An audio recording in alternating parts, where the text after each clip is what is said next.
Olá, muito obrigado pela sua audiência. No ar, mais uma edição do nosso Sala de Entrevistas. E hoje no programa vamos falar sobre um tema que acaba ganhando destaque na mídia, seja na TV, no rádio, no jornal. Vamos falar da tal da crise financeira que assola o país. Para falar sobre o assunto, convidei um dos mais renomados economistas da região sul de Santa Catarina, professor Enio Kuan. Obrigado pela sua vinda aqui à TV Primavera, tudo bom? Tudo bem, Bebel, tudo bem, amigos da Primavera, é um prazer muito grande. Pois é, a crise nem é só financeira, Bebel. O que é? É uma crise política que repercutiu na economia. Então, antes da crise financeira, é uma crise política, é isso? É uma crise política. A crise política é maior do que a econômica ainda, né? Nós estamos com uma crise, o Brasil está desgovernado, né? Nós precisamos entender um pouco até de política para saber disso, como funciona. A economia funciona à base de confiança, à base de reações, digamos assim, otimistas com relação ao governo. O Brasil, sendo um país praticamente estatizado, ele depende muito do governo, depende muito das ações que o governo assume para que a economia cresça, a economia acompanhe, digamos assim, o governo. E nós estamos diante de uma crise política porque o governo, o executivo não fecha, não vem fechando muito com o legislativo e o judiciário. Estamos aí com um processo enorme de pré-julgamento ou o judiciário fazendo todas essas tentando descobrir as falcatruas que foram feitas aí durante esses últimos anos. Você se refere a Lava Jato, Petrobras? Lava Jato, geral? Petrolão, Mensalão, tudo isso, né? E tudo isso gerou uma crise de confiança por parte do setor privado para com o governo. E o governo, para tentar se manter no poder e tal, o poder executivo principalmente, teve que gastar muito dinheiro com o legislativo. E isso fez com que o país entrasse num déficit público considerável. Nós nunca tivemos um déficit público tão grande, inclusive com o orçamento furando, né? O orçamento estourando completamente. E isso repercutiu na economia. A economia vem esperando para que o governo se posicione, para ver o que vai acontecer em termos políticos e tudo isso. Por isso que o investimento público caiu muito no Brasil. A Dilma dizia que no começo do governo dela ela queria atingir até o final do governo um índice de investimento bruto interno público de 23%, 24%. Ele caiu de 18% para 16%. E o governo perdeu credibilidade com isso tudo. Aí nós entramos nesse processo todo aí que você se refere que passa a ser também uma crise financeira, sim. Quando o dólar dispara e vai a essas alturas e não se sabe muito bem o que fazer nesse momento em termos de iniciativas econômicas, passa a ser uma crise. Bom, nós estamos gravando o programa numa segunda-feira, dia 28 de setembro.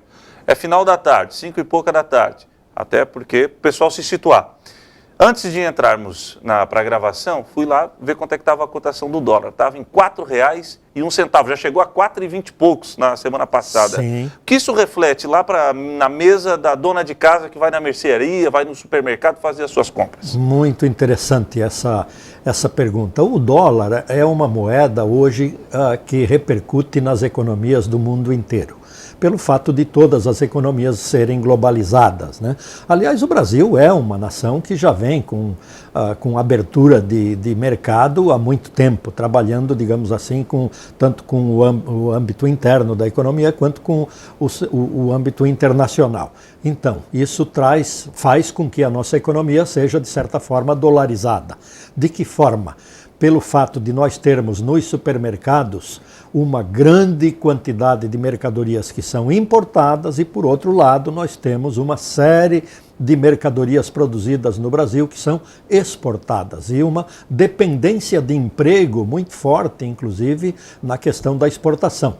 Veja a questão da carne, por exemplo. O setor de carnes do Brasil é um setor dependente de exportações. O dólar alto faz muito bem para quem exporta, mas para quem importa, para quem compra produtos de origem importada, ele passa a ser muito mais caro, a ficar mais caro. Vamos a alguns exemplos. O setor de remédios, por exemplo, no Brasil, o setor farmacêutico, é um setor dependente de matérias-primas importadas. A química brasileira é muito fraca.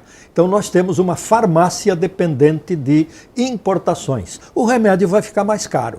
Vai ter que subir nos próximos dias, meses aí, para compensar o aumento do custo pelo aumento do preço das importações de matérias-primas. A padaria, por exemplo, vai ter que aumentar o preço de uma maneira geral, porque o trigo que nós consumimos no Brasil é praticamente 100% importado. Nós não produzimos trigo com autossuficiência. Então ele passa a ser mais caro. Assim que medir com quanto por cento entra o trigo num produto, por exemplo, no pão, quanto por cento contribui o trigo no pão? Aí faz uma proporção de aumento de quase 100% no trigo, na farinha de trigo. Quanto é que vai custar isso ou quanto vai repercutir no pão? Aquela prateleira dos supermercados que diz importados, todos esses produtos, vinhos, bebidas, eletrônicos, produtos de origem internacional, todos esses produtos vão ter que ser majorados. Esse comércio bilateral que nós temos aqui, Brasil-Uruguai, Brasil-Argentina, Brasil-Paraguai, com muitas lojinhas e tal, dependentes dessa importação direta feita pelo dono da loja, esses produtos vão ficar inviáveis ou vão se tornar caros a ponto de o produto brasileiro competir com eles. Aquela linha de produtos chinesas e tudo isso que nós tínhamos no Brasil, concorrendo, né, com a confecção e assim por diante, vão ter problemas de agora ter que aumentar o preço e daqui a pouco estarem com o mesmo preço do Brasil. Por um lado, isso é positivo. Por quê? Como que pode ser positivo? Ele pode, digamos assim, o dólar pode inviabilizar importações e a indústria brasileira voltar a ser competitiva. Por exemplo, o setor de calçados aqui no Sul, ele já representou uma... Eu lembro que a região de Araranguá era fortíssima. Isso, Sombrio, Araranguá, tinha milhares de empregos sendo gerados pela produção de tênis, de calçados, sapato, exportação de calçados e assim por diante.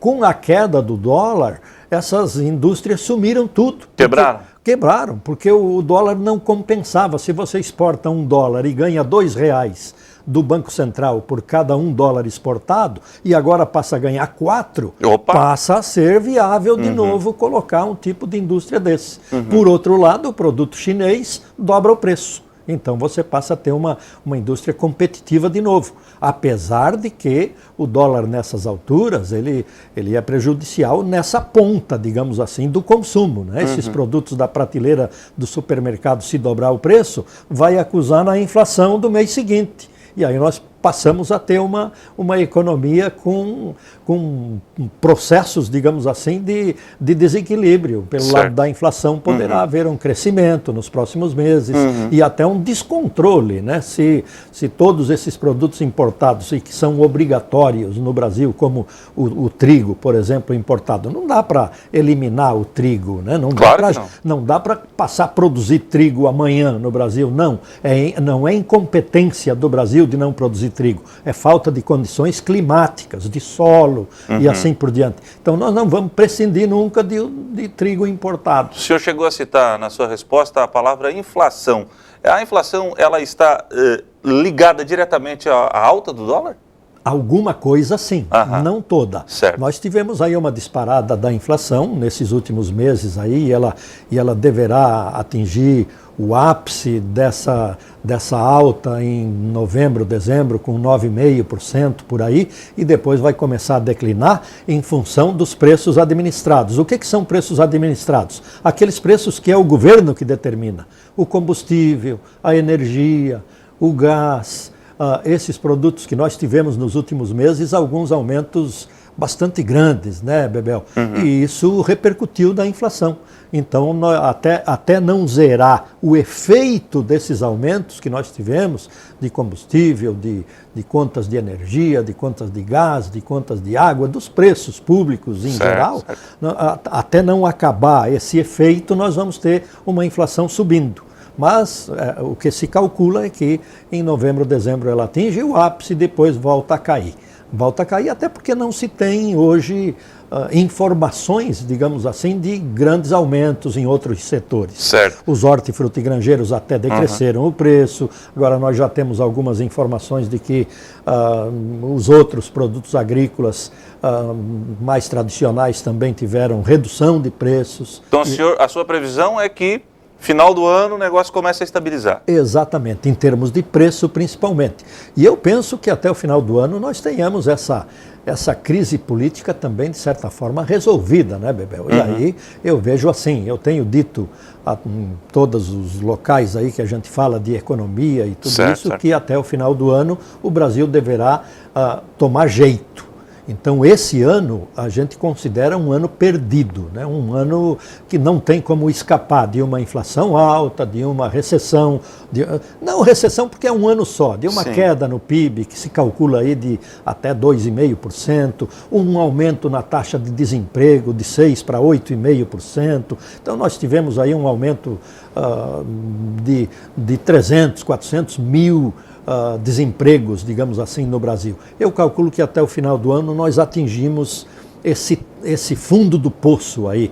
E aí, em 2016, a gente pode começar um processo de recuperação novamente. Se o senhor fosse um assessor direto da excelentíssima senhora Presidente da República, senhora Dilma Rousseff, o que o senhor orientaria, presidente? Primeiro, tentar resolver a crise política ou a financeira? Sem dúvida nenhuma a crise política, porque a economia depende de confiança. Os empresários, o movimento empresarial por novos investimentos, por busca do crescimento de novo, e tudo isso depende de confiança, depende de credibilidade do governo. Uma vez eu ouvi um estadista dizer que ele poderia perder a popularidade até chegar a zero, mas jamais poderia perder a credibilidade. E um político, ele funciona, ele trabalha, o setor público trabalha à base de credibilidade. Os outros setores, o setor privado, olha o governo e determina um crédito a ele. Se ele tem crédito, o setor público tem confiança para fazer investimento. E se ele perdeu a credibilidade, ele não passa isso para o setor privado e aí então o setor privado entra em crise também. Então tem que resolver primeiro a crise política, resolver essas questões todas aí de levantamento, de corrupção e tal, e tudo isso, resolver isso, botar na cadeia quem tem que ir para a cadeia, fazer pagar quem roubou dessas empresas estatais e mostrar para o povo que o dinheiro está sendo recolocado no caixa público de novo e o governo passar a fazer os seus investimentos. Se tem que aumentar algum tipo de imposto temporariamente, eu até acho que não adianta, não tem outro caminho, tem que ir para o sacrifício, a nação tem que ir para o sacrifício, talvez com uma nova CPMF. Eu sou contra isso, de novo, mas se não tem outro caminho, o que vamos fazer? Vamos ter que ajudar a resolver a base do sacrifício de novo, de um novo imposto ou de nova contribuição ou coisa assim. Perfeitamente. Professor e economista Enio Coan, meu convidado de hoje. Sensacional o papo. Mas depois do intervalo comercial tem mais. Então não sai daí que nós retornaremos na sequência.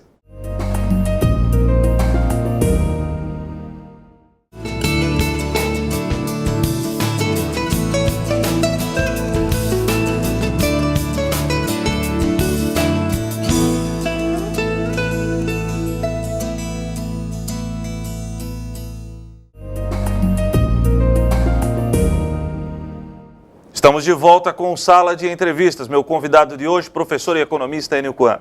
Professor, o que é CPMF? Que está todo mundo falando, é show CPMF.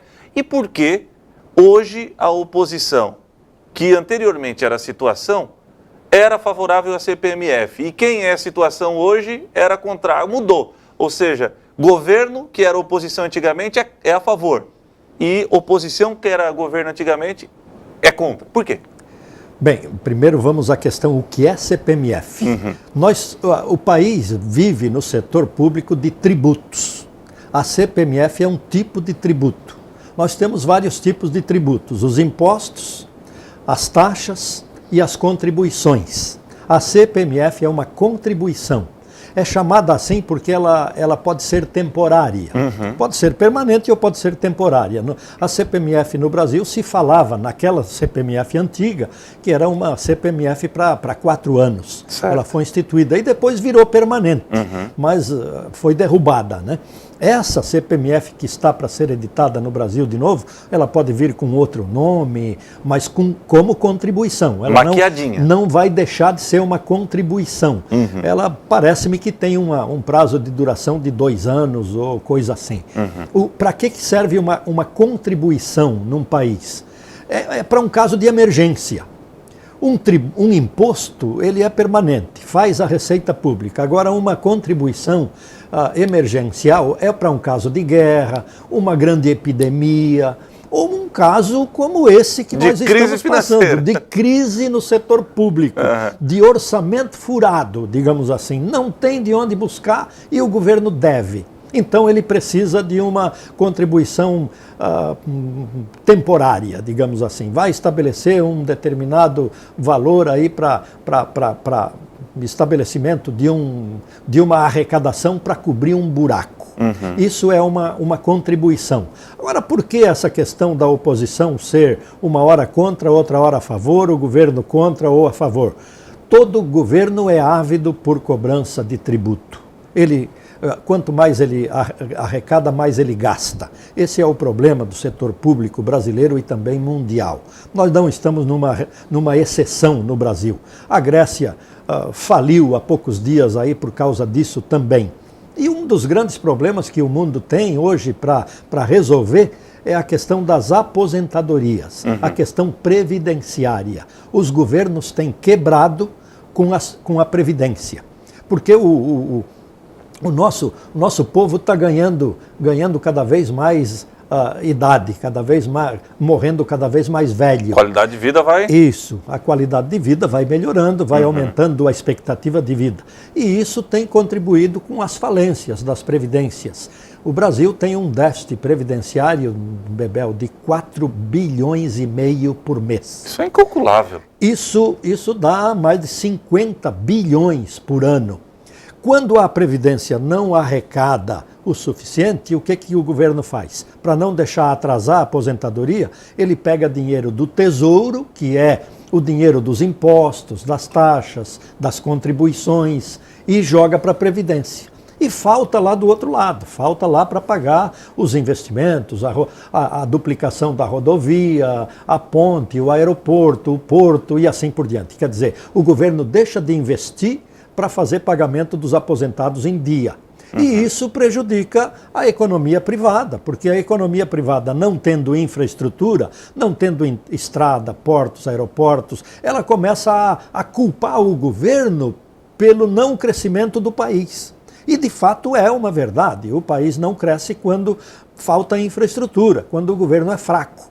Quando o governo é fraco em termos de contribuição com a economia, ele não ajuda, ele passa a ser culpado pelo não crescimento. É o momento que nós estamos passando agora. Os investimentos públicos brasileiros abaixo do mínimo razoável, de 18%, 17%. Está abaixo disso. Então, os investimentos públicos não têm colaborado porque estão aí nessa briga. E esse déficit é sempre visto pelo governo como necessário de ser coberto. E a oposição sempre se coloca contra a cobrança de mais imposto porque politicamente é uma posição razoável, politicamente é uma posição confortável eu ser da oposição e dizer não cobre mais imposto, ô executivo. Claro, eu vou garantir a minha eleição na próxima eleição, garantir os meus votos. Então isso, de fato, vira uma queda de braço entre o governo e a oposição. E aí deflagra muito bem a crise política. Deflagra a crise política, exatamente. Quando nós não temos um governo forte a nível de Congresso, a nível de apoio no Poder Legislativo, o Poder Executivo passa a ter que gastar dinheiro com os seus deputados e senadores, a nível federal no Brasil, né? Então é muito caro para o governo, no Poder Executivo, ter o apoio da oposição, porque eles cobram para isso, cobram cargos, cobram emendas parlamentares, cobram um monte de coisas para eles garantirem a sua participação política lá na sua base eleitoral. E isso custa muito caro. Acaba gerando o desequilíbrio todo que nós acabamos de ver. Dia desses eu entrevistava um deputado, foi na Rádio Ilha Negra, é isso? Vou reservar o nome do cidadão. E eu questionei ele quando, em um determinado momento da entrevista, ele disse que o Brasil vivia uma crise política, ele se referia à inflação, sem precedentes. Eu falei, não, pera lá. Eu lembro muito bem que, na época de Sarney, era moleque, eu ia no supermercado com o papai e tinha lá um cidadão remarcando os preços. A inflação que tem hoje, ela realmente assusta, mas ela não se compara ao que nós já vivemos no passado. Primeira questão é essa, não é uma crise sem precedentes. E segundo, existe o fator, ou corremos o risco dessa inflação se tornar uma inflação tão alta como tivemos lá no tempo de José Sarney, eu lembro dos fiscais da Tsunami, enfim, existe esse risco? Muito interessante você levantar essa questão. Eu tenho dito assim, que a crise política é sem precedentes. Talvez nós tivéssemos tido outras crises políticas, como a do Getúlio Vargas, que levou ao suicídio, a do Jânio Quadros, que levou à renúncia, a do Collor, que levou ao impeachment e assim por diante. Mas crise econômica, por enquanto, é muito recipiente no Brasil.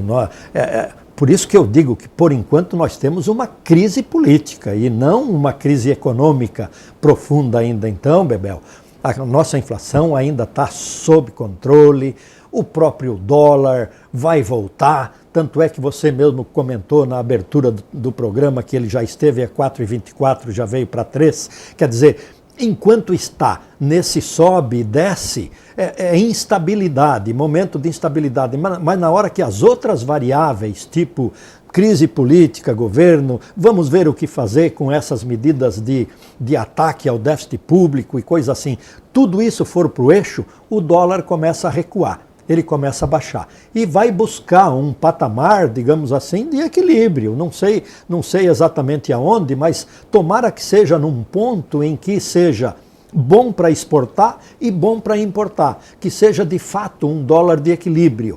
Então nós não temos nenhuma crise desatada, nenhuma sangria, nenhuma terra arrasada em termos de economia, não. Então eu digo que nós não podemos parar no dia a dia. Devemos continuar, porque é a nossa obrigação, o nosso compromisso do dia a dia. As empresas fazerem o que devem fazer e assim por diante, né? Então, nenhum risco da inflação disparar, não. Pode escrever que em dezembro a inflação começa a ter índices mais baixos do que estamos apresentando no anual agora, nos 12 meses. O ex-presidente Luiz Inácio Lula da Silva, em um determinado momento de sua gestão, também enfrentou uma crise financeira mundial. E eu lembro que ele se referia, e até foi criticado, virou motivo de chacota até da tal da marolinha. Isso deve ser uma marolinha para o Brasil. Ele incentivou na época o consumismo. Vamos comprar, enfim, reduzir o IPI. Por que aquele remédio usado lá no governo Lula não pode ser usado hoje, ou se aquele remédio lá atrás, hoje, nota-se que foi um erro? Muito interessante. Não se pode usá-lo mais porque acabou o estoque desse medicamento. Acabou o medicamento que foi usado, não tem mais como. Ele foi utilizado exatamente com as reservas que o país tinha. Na área do dólar, nós ainda temos uma reserva internacional de 300 bilhões de dólares. Então, mas esse dinheiro não pode ser utilizado no âmbito da economia interna. Ele é reserva internacional. E no âmbito interno, de fato, o Lula barrigou a crise de 2008, que era uma crise internacional, com medidas internas da economia, como redução do IPI no setor do automóvel, redução do IPI no setor de eletrodomésticos. Tudo isso fez com que a arrecadação do setor público brasileiro caísse e os produtos na iniciativa privada, por exemplo, comprar um carro, ficasse muito mais barato. Então a crise foi protelada, ela foi postergada. Jogou para frente, jogou para frente. Português. De fato, nós poderíamos até ter saído da crise sem que tivesse recrudescido, digamos assim. Mas hoje mesmo na ONU, a Dilma afirmou no seu discurso de abertura da Assembleia Geral da ONU que o Brasil postergou a crise, mas chegou agora, teve que enfrentar algumas consequências daquela crise internacional. Eu digo que ela não está absolutamente certa em dizer isso, porque não é em função da crise internacional que nós estamos passando esse momento de crise interna, mas muito mais em função do desajuste político do seu governo. Então eu penso que a crise internacional ela não foi totalmente barrigada, ela foi, de certa forma, vencida com as medidas que foram utilizadas naquela época. Mas como eu te disse, aquelas medidas não podem mais ser utilizadas hoje sob o risco de falência do governo, de falência pública. Se ele deixar de arrecadar hoje no setor automobilístico o IPI, no setor de eletrodoméstico o IPI e outros ajustes que foram feitos, principalmente de isenções de impostos naquela ocasião, quebra o país, como de fato quebrou, como de fato fez com que a arrecadação pública entrasse num declínio, gerando um déficit de 30 bilhões hoje. Está aí no orçamento público apresentado para o Congresso na iniciativa do Poder Executivo. Perfeito. Em 30 segundos, se for possível me responder, muito medo e muito se fala no tal a Dilma vai confiscar o dinheiro do povo na poupança. Existe esse risco? Nenhum risco, risco zero. O país não tem esse ambiente, digamos assim, de convulsão. Não está doente, mas não está sob risco de entrar na UTI. Não, está doente, precisa de remédios amargos, está com uma congestão, digamos assim, muito forte e tal, mas nenhum risco de o dinheiro ser confiscado ou de uma implosão total, de uma volta da inflação ou coisa dessa natureza, ou uma recessão duradoura. Não, até porque o ambiente mundial é favorável para a volta do crescimento. Nós temos aí, hoje foi divulgado o PIB trimestral dos Estados Unidos do terceiro trimestre e ele deu em torno de 3,5%, 3,4%, se não me engano, de crescimento positivo. Isso para a economia americana é bastante e ela puxa a economia mundial de uma forma que nós não temos risco nenhum de entrar num processo recessório duradouro para a economia brasileira, não. Eu creio que em 2016 nós começamos a entrar num processo de crescimento e de passar por cima de toda essa questão, se a crise política for de fato resolvida. Se essas investigações que estão sendo feitas aí já na 19ª fase da Lava Jato, se parar daqui a pouco por aí, não, está terminando isso, vamos colocar tudo a limpo e tal, e vamos recomeçar o país, tudo entra no eixo e nós vamos ter, sem dúvida nenhuma, um ano positivo já em 2016. Professor Enio, obrigado por sua vinda à TV Primavera. Grande abraço a todos, foi um grande prazer estar aqui, grande abraço, Bebel. Imagina. Um abraço a todos. Valeu. Sala de entrevistas, reapresentação durante a semana, hein? Quinta-feira, 8h30 da noite e na terça-feira também, hoje, 8h30 da noite. Obrigado pela sua audiência, Deus abençoe a todos e até mais. Tchau.